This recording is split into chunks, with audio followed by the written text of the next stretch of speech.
Hello, beautiful light-filled souls. Trisha Barker here. I'm so excited to talk with a past life regressionist, composer, and a really wonderful man, Kevin Wooding. Today, we're going to talk about near-death experiences too, a little bit, but mainly past life regressions.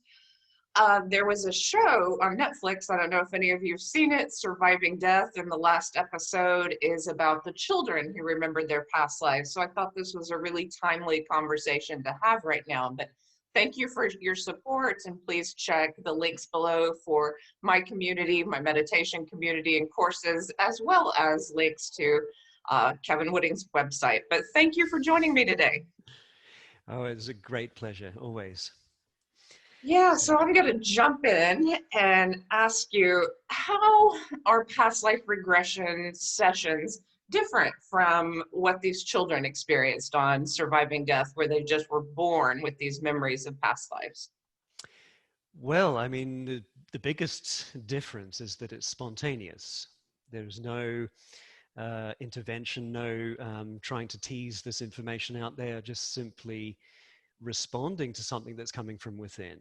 And it is, in a way, one of the most significant kind of objective um, evidence that there may be something to this past life, you know, story. So I find it fascinating. I mean, I follow a group that focuses on that kind of reincarnation evidence, and they're very clear about we only look at this. We don't look at the sort of hypnosis side of things or what might be happening with other people, and they've kind of teased it out in some way because they think it could be kind of from suggested, it's being suggested to them what they should be thinking or could be thinking, and it's Yeah. it's a bit different from that. But yeah, they're amazing, those stories. They're incredible.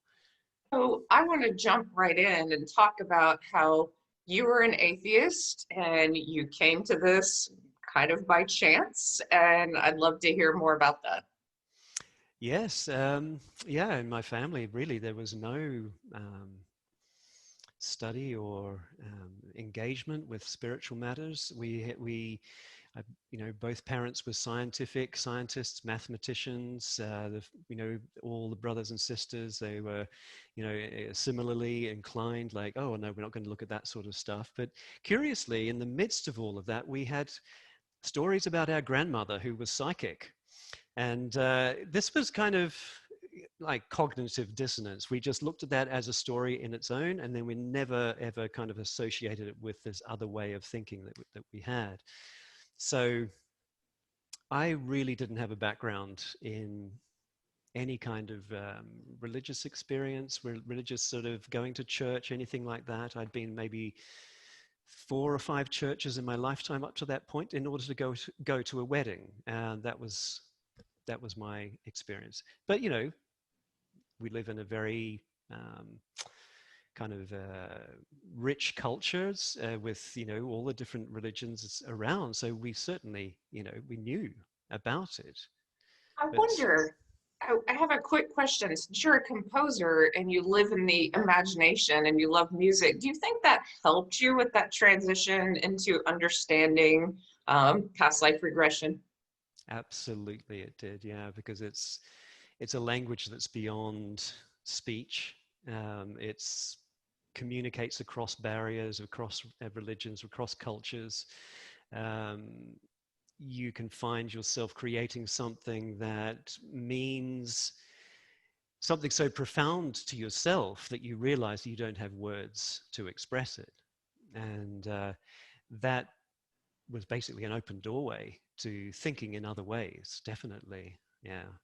So I have to say that a couple of years ago, you opened me up to the concept of past life regression. Like, I thought the near death experience was all I needed. I didn't need healing beyond that. I just didn't need to address those other lives. And I thought maybe my consciousness had blended with the oneness of everything. And I didn't need to go back to those individual lives. But I have found so much healing from these regressions. So that's the point that I really want to get across to people is sometimes you have a wound, an unconscious wound, or you're holding on to something from a past life and it can be cleared up by these regressions. So I'd love to hear how you walked into this workshop, learned about it, and then discovered how this opens people up to healing. Yes. So I had done quite a bit of work before, and I had been opened up to some extent. I wasn't in any way sort of studying that kind of work. I wasn't thinking, oh, I need to look into past lives. But I had heard of it. I had friends who had mentioned, what an interesting and powerful thing it can be. And there's just like a little curiosity going on. Then a little period opened up to this kind of very difficult moment in life, very tricky thing around, past relationships and what was happening. It was very crazy. It was really hard to understand. And I started to wander into whatever I could find that might actually have maybe something new, you know. So I had seen these advertisements about this wonderful, wonderful woman, Denise Lynn, who does regressions for many people at the same time. And when I went into the workshop, there were about 600 people in there. And I like just referring to this sometimes when people think that, in a past life regression, you're being cajoled into thinking something and it's suggestion.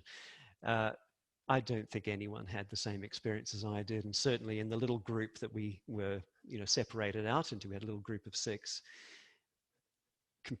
different stories. So as I went into this and I was looking for very deep answers for something that was really troubling me, and when she said, "Think of a question."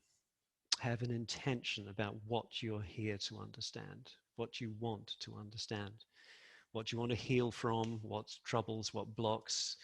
Make it specific, very, very specific. And my ears went up. I thought, oh my gosh, I've got a question. So it was a big question.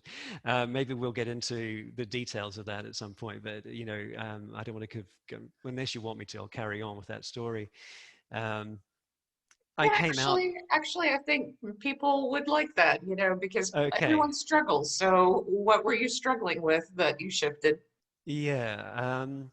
Well, I would say it's a pattern that I could see in the family with not just my generation, but also my partner's generation, who I was no longer with, and it was to do with my daughter. And the if I summarize it and encapsulate it in one word, it's the words abandonment.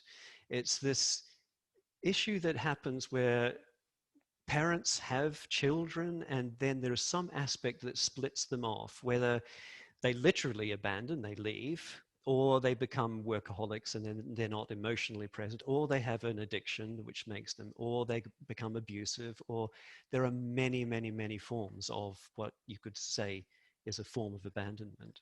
And then there's a lot of divorce too that separates people and from Yeah, continents from one another. So, or just I see so divorce as this yeah, fighting between parents where the kid can feel that's that's abandoned. right.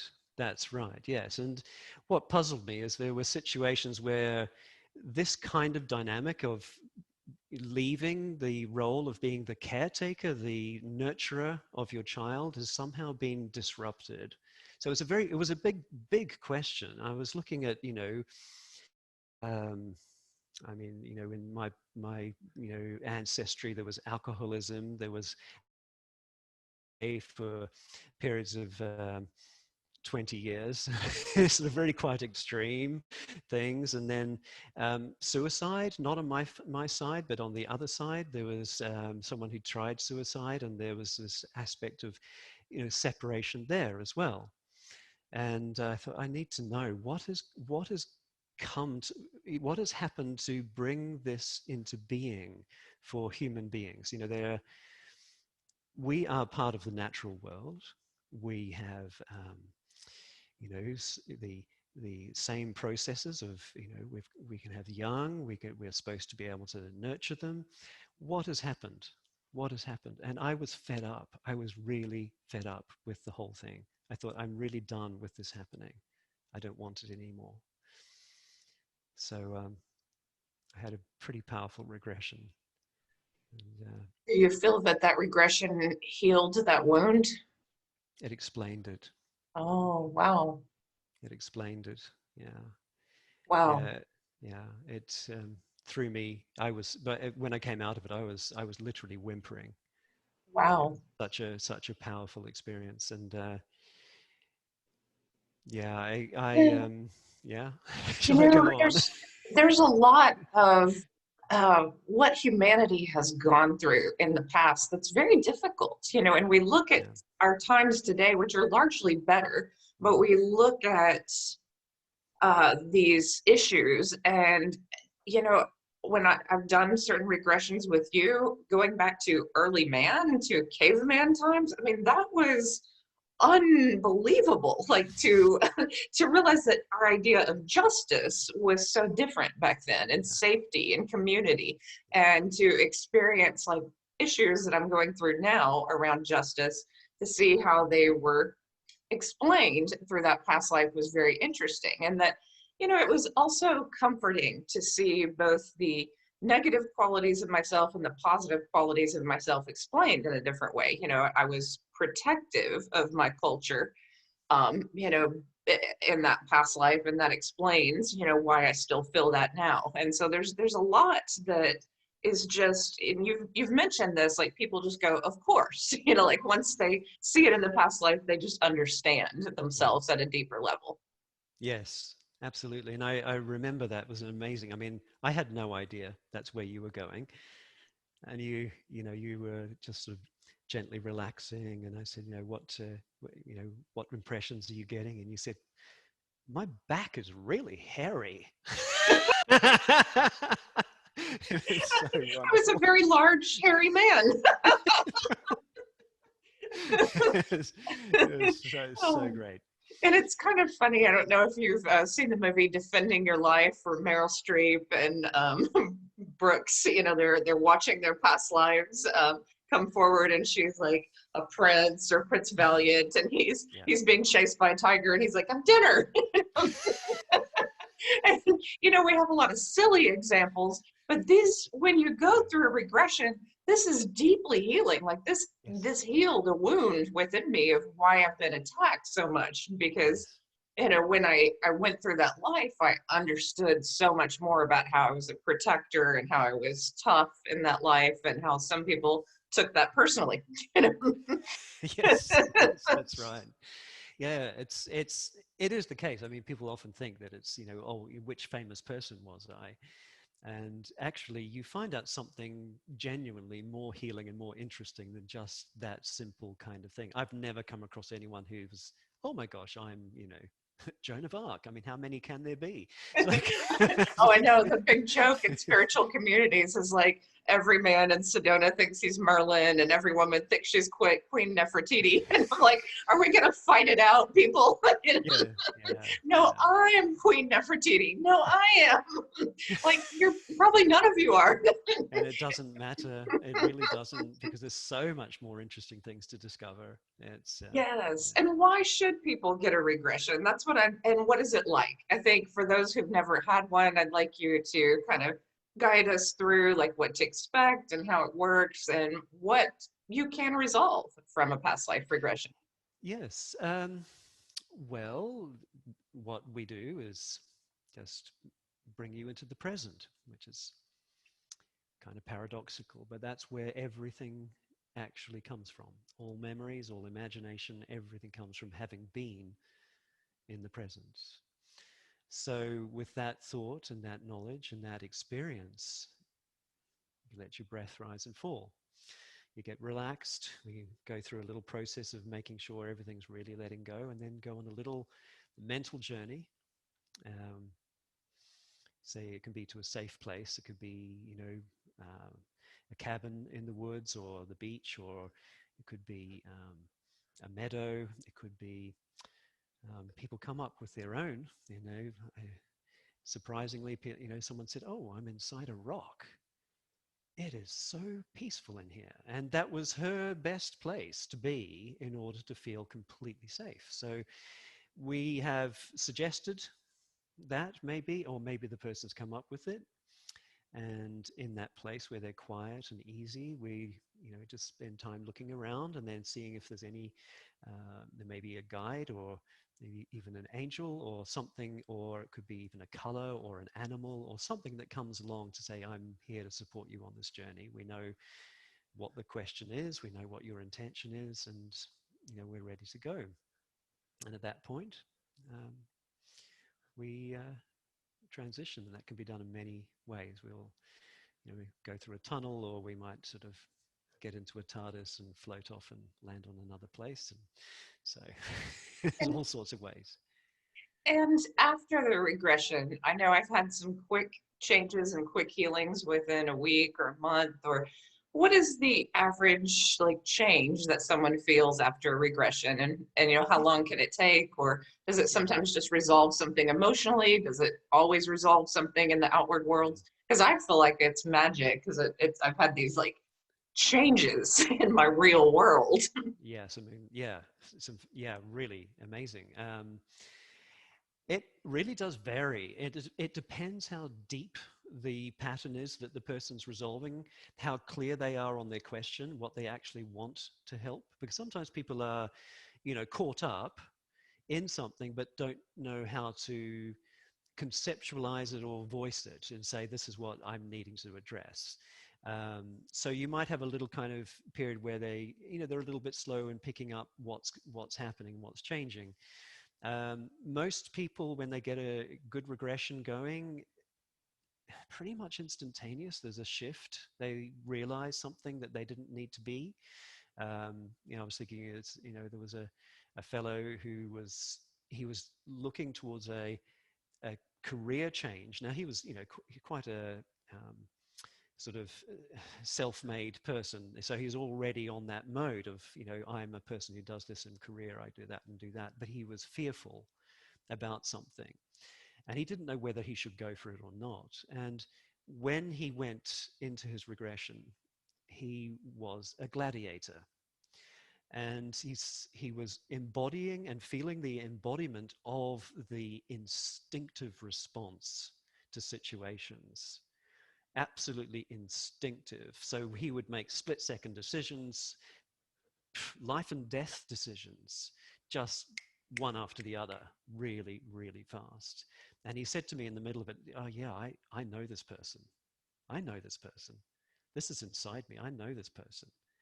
And he went through to the end of his life in that regression in that lifetime, and he said, oh yeah, I'm dead. Sort of was watching from above. Yeah, it was on a battlefield. Yeah, my head's off. Very matter of fact, just looking at the whole thing. Yeah, whatever. And he came out, and he said it was incredibly helpful because it put him back into this mode of thinking, oh yeah, I can go for things. I have instincts. I can trust my instincts. So Wow. And that's with career, the things that people are generally trying to shift, I would guess, would be purpose, career, health issues. Do you have any examples? Because I know someone, and she's in my area, and her name is Dr. Jan Holden. Probably a lot of people are familiar with her, but she talks about a physical problem that was healed from a past life regression. Do you have examples of people healing yeah, physical ailments? I do. I do. Yes. There's a wonderful example just recently of.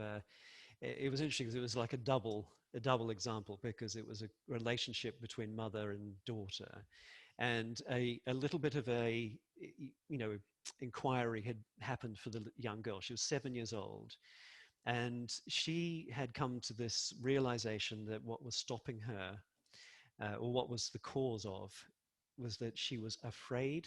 And she said to her mother, I'm afraid of your anger. That was what was in the core of this particular problem. Now, she had terrible eczema, and we might actually have a photograph. I've posted Yeah, over at to the you. end of this interview, you did email Yeah, me this, so I will yeah, show people the yeah. before and after. And this was what, 2 months after the regression, the 2 months eczema cleared after. up? Yeah, yeah. Wow. So Yeah, we'll talk about it more then, shall you we? know, and this, yeah, we will, and I'll show that. But what's amazing to me is I've also had theta healing, and sometimes it is truly like a genetic problem, you're holding on to memories from ancestors, sometimes it's a past life problem, and sometimes it's an emotional wound in this life. So I think regression and theta healing do have some things in common. It's just this clearing of the brain and this remembering of what it feels like to be in that flow of unconditional love. And I think that ties to the near death experience as well. There's this sense of detachment. So in the regressions, like you said, you're looking at your life and you're looking at your death and you're like, oh well, send it love, send the murderers love, send, and that's a high level of detachment that you only find in near death experiences and perhaps past life regressions. So I'd love to hear more about that letting go Yeah. process of the physical. Yeah, it's reminding me of another little story of a young lady in her mid-20s who was she had one regression with me, and in that it was all about her work process and her um, the way she focused. She was a musician and very, very focused on practice and very much sort of, going into a little closed room and practicing, and seeing how isolating that was. That the regression brought that through, and then she decided to do her own regression by herself, and she said it was a disaster. And she found herself being a young man who was gay in a society that was not happy about this and had decided to end his life. So she got caught. She wasn't quite prepared for quite such intensity about the situation. And, she'd always been, I mean, to be really blunt about it, she, cut her wrists in order to kill himself. And she was very distraught. And I said, okay, well, let's just go in. We'll go in again and we'll just make sure everything's clear that needs to be clear. And the thing that she hadn't done was watch what happened after she had gone. And we do this very often in regressions. We say, okay, let's go to the end of that life and let's just go through the process of dying and just slip out and go into the light. So without me even prompting her, she said, oh, there's just this white light. There's this white light. Oh, and then she was quiet for quite some time. And then she said, I don't need anything else. I'm fine now. Wow. So I have some questions that we didn't talk about, and I'm just going to throw it at you. That these are questions that some people ask, as time goes on and as more souls are brought in. Some of us are, quote, old souls. Maybe we've had, lives from early man to the present. Do you think that some people start, like in the 1800s and that's their first life, or Yeah. they're completely new souls, or they're aliens, or what do you think about all that? I have come across a brand new soul just once so far. And it was interesting indeed. She was able to go into a very vast black nothingness, and there was no inclination to have anything else emerge. And we talked about this afterwards. Maybe sort of discussed with her. Maybe that's actually because you're absolutely brand new. She went off to a healer. This was in New Zealand, so it was a Maori healer who said he just giggled and they laughed very beautifully. He said, huh? Didn't you know? You're brand new. So yeah, it is fascinating. I mean, most people have many. They have many, many lives that they can actually resolve and discover things about themselves. So Some of us are, quote, born old, and I felt that way. I felt like I was just born, and I was like, oh, this again. absolutely, yeah, yeah. Yeah, and there's this, you can see it in baby's eyes sometimes, this coming from the light and these other lifetimes. It's just amazing. I think it's something we can pick up on. You did pick up on that because I was literally talking about that earlier on today when my daughter was born, and uh, she was just the most peaceful. It was like this Buddha image, and I remember the word came to me. It's like she's like a monument. because there was such peace in the way these eyes just opened and closed. I thought, wow, she is so wise. I remember Wow. thinking that. Wow, that's amazing. And sometimes people have strong reactions to people they work with, or people in their family, or people they're romantically involved with, Mm. and they don't understand. It's like a knowing the minute they meet that person, or there's some kind of contract ahead of time. Sometimes it's negative. Uh, and I've often found that when I have a strong reaction to someone, ooh, there's something that has to be worked out here. Is there a way to just clear all that, all contracts from the past, and just stop that? You can certainly work on it.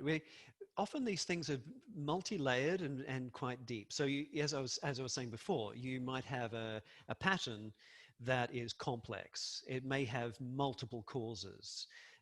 Sometimes in those situations, a person will go into a past life, and then we might say, okay, well, let's move forward in that lifetime to see if there's another sort of significant moment that you need to understand.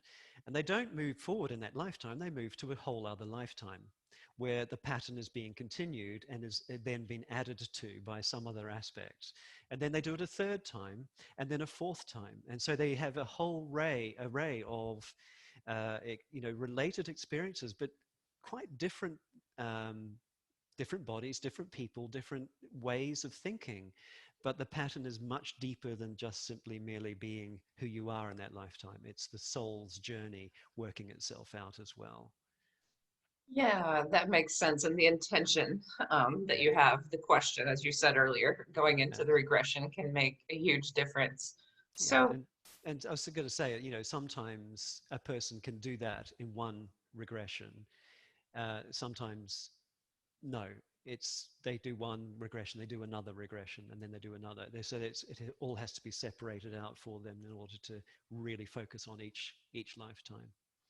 there's a lot of talk in society about manifestation and what we're manifesting with our thoughts. But what I've found through regressions, and I think this is beneficial to me and maybe to other people, is sometimes you're holding a pattern and you cannot get past that pattern. It's just too difficult to, because you don't even have the knowledge in this life or other lives that you can remember of what it feels like to have a healthy relationship or to be abundant. And so when you hold that energy, when you can go back to a life where you had a happy marriage or you were very successful, just holding on to that energy shifts your life in certain ways, because just to feel it in your body is so powerful. That's absolutely, and it is the case. I mean, a person asks for a help with relationship problems. They can go back to a lifetime that's full of drama and full of kind of patterns being established and all that sort of thing.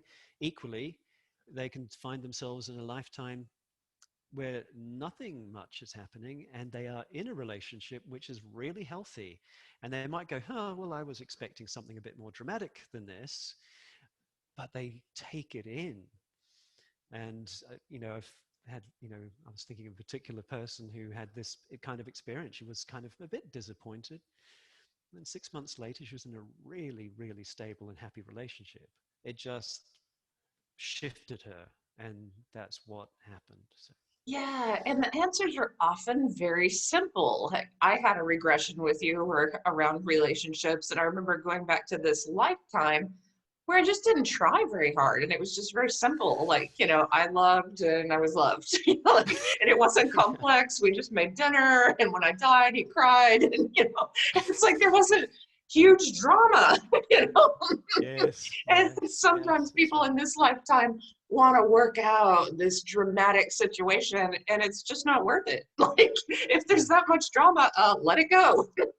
yeah, yeah, absolutely, absolutely. Yeah, it's fascinating to me. I mean, I've done a lot of regressions. I've had people work with me as well, and they're always different, always informative, always bringing up some aspect that I hadn't really caught the facet of before. It's another kind of like we are multifaceted jewels with many, many different aspects to ourselves, and it's oh, it's a never-ending. Yeah, so it feels deeply, it feels like deep psychological work and spiritual work combined. And I didn't know what to make of it when I went into it, but that's the feeling that I get from it. And I think, don't a lot of therapists have people who, if they go into hypnosis, then they start remembering past life? Was it Dolores Cannon, or who was that that started some of that work? There's a famous, yeah, Dolores Cannon. I'm not as familiar with her story. Brian Weiss was one who was highly skeptical about it, and he just happened to say he did use hypnotherapy in his practice anyway. And there was this lady who was not getting better. It didn't matter what he said, how he tried, what he, and eventually in a not a regression, but in a deeply hypnotic state, he said, go back to the time when this problem started. And she went back to 2.7 thousand years or something to ancient Egypt and said, okay, I'm seeing this stuff. I don't understand it, but this is what's happening. And he didn't know what to make of it. He just made notes. It was just, on record. He was recording it. And she came out of it and she's like, I can't believe that. And she started getting better. And that was to him a really interesting wake up, because he didn't have a background in it or anything, but he started to do more with her and then more with other people. And then he's, as I'm sure many people know, he's a well known writer and trainer, and he does workshops in past life regression now. So many years he's been doing that. Is that the person you were thinking of? Yes, yes, Yeah. yes, exactly. Good. And his name just, yeah, slipped my Yeah. mind for a moment. Yeah. There's another question I want to ask you, just a practical thing. But I know some people watching this video will want to get a regression with you, or, they'll want to come up with that statement to shift something in their life. So I know someone who has a deep fear of failure, like building up, success and then losing money, building up success and losing money. It feels like it's connected to a past life. What kind of question would he frame around that issue to help him in a past life regression? That's a great question. Um, I would, I'd be asking them more about it. And sometimes we might say to someone, what can you see happening? What do you see actually changing in your life if this money happens and stays there? What kind of aspect of your life will change? And just sort of getting them to focus in other ways on the question. So it's not just simply kind of, I've got a general question about this pattern, but they could just simply go in with that and say, I have a pattern of, well, I am afraid of, because I think this is going to happen. Right, You know, right. very, And that's specific enough. Like, yeah. what, where do you see the best statements occurring for people? Like when they've really thought it through and they come into a regression, what's an example of a really good statement? Uh, I have a sore back. so, you know, so, Exactly. yeah, so, I have a so, pain in my hip, yeah, yeah, I have a sore back. yeah. I have, I'll give you an example of a general question, a question that's too general. I want to know, I want to be happy all the time. And we'd say, well, what's happening in your life right now that's not making you happy? And they might come up with another similar general kind of response. A little more probing, they might say, well, I have trouble getting up in the morning and my days are really kind of hard. I said, okay, what's causing that? My back hurts. And then we've got there, you know. So it's that specificness which gives the regression focus. So if there's a particular thing you've said, oh, okay, there's what I need to look at really specifically, then the actual kind of lifetime that's most associated with that is easily brought in. It comes in very easily. If you say, oh, I want to be happy all the time, well, your subconscious or the guides or God or whatever it is that makes this all come together is saying, oh, okay, well, we're going to have to cover everything here. So we've got maybe 55 lifetimes where unhappiness was a pattern. Okay. Right. We'll go for that one, I think. Yeah, you can probably open up like Pandora's box, and you don't want to do that. That's That's too right. much. That's right. You That's want to right. fix something in the That's right. regression. And on just one occasion I've had where someone was a little bit general, and they had 12 or 14 lifetimes, one after another, unstoppable. Just bang, bang, bang, bang, bang, bang, bang, bang. And she was exhausted at the end. And I thought it was fantastic. Wow, you are amazing. I wish I could do it like that. But it's that the context of healing through that process was it was too fast to keep her stable and say, okay, let's just wait until this particular traumatic incident is resolved. You come to the end of that lifetime, you have a chance to review it rather than just flipping from one to another. So this is kind of a complicated question. I'm thinking of two things, and one, I don't think it's wrong. I think Dr. Jan Holden would be fine if I told a little bit of her regression, but she had a pain in her hip, went back to another lifetime where she was in the Civil War and had lost her leg. She was a man in that lifetime, and her fiance didn't marry her, so she was bitter her whole life, or his whole life, at this leg. And so this pain in her hip, doctors couldn't figure it out.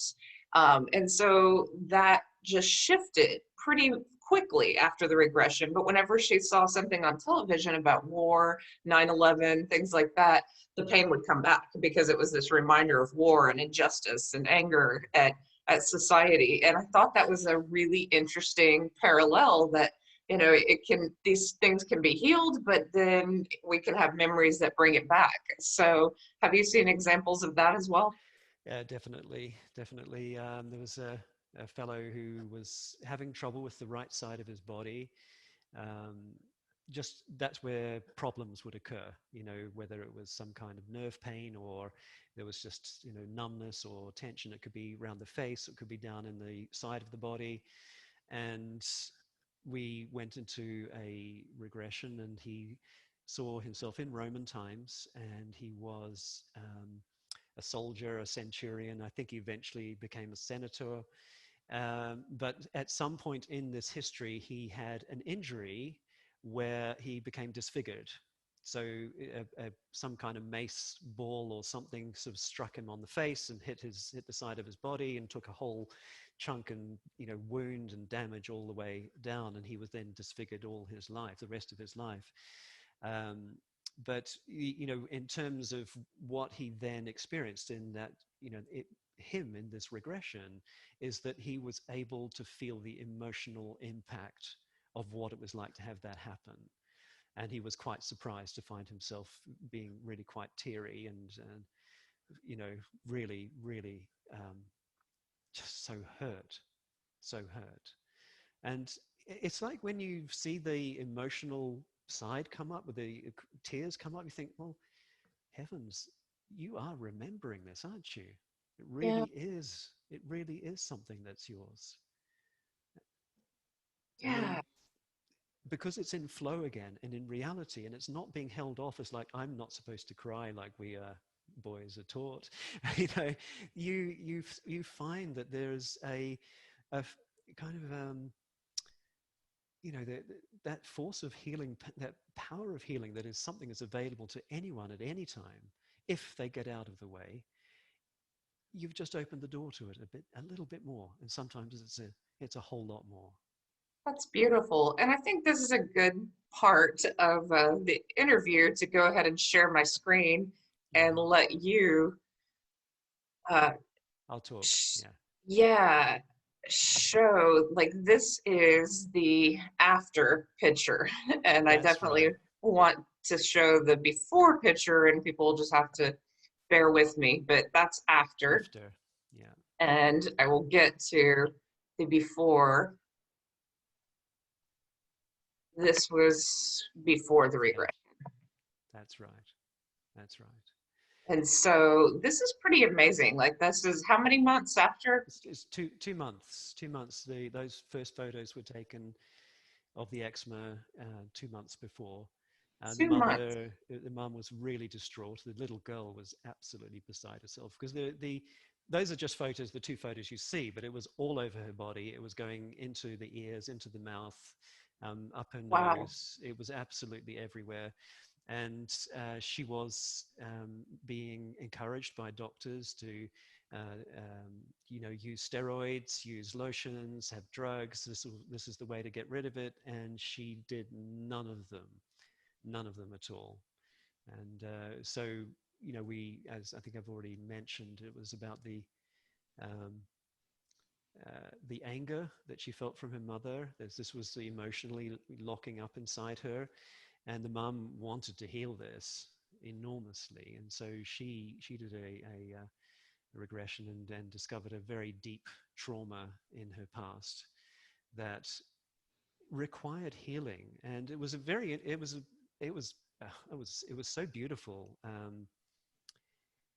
She was able herself in her adult state. She was also, the trauma was as a child again. She was just a child, and she was able to go imagine herself going in and taking the situation and just pouring love and hugs and understanding, and it's sensing what the experience is really like for that young person going through that, accessing the actual I feel this as this young person.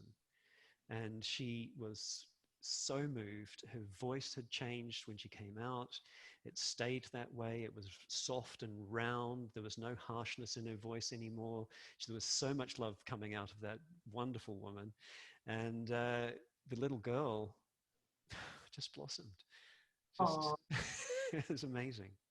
Wow. And this brings up a thought. I know people who have gotten out of abusive relationships and they talk publicly about it and they've developed skin disorders because they're so like just anxious about, thinking perhaps or holding on to some of that. Do you think a past life regression could help people in those types of situations?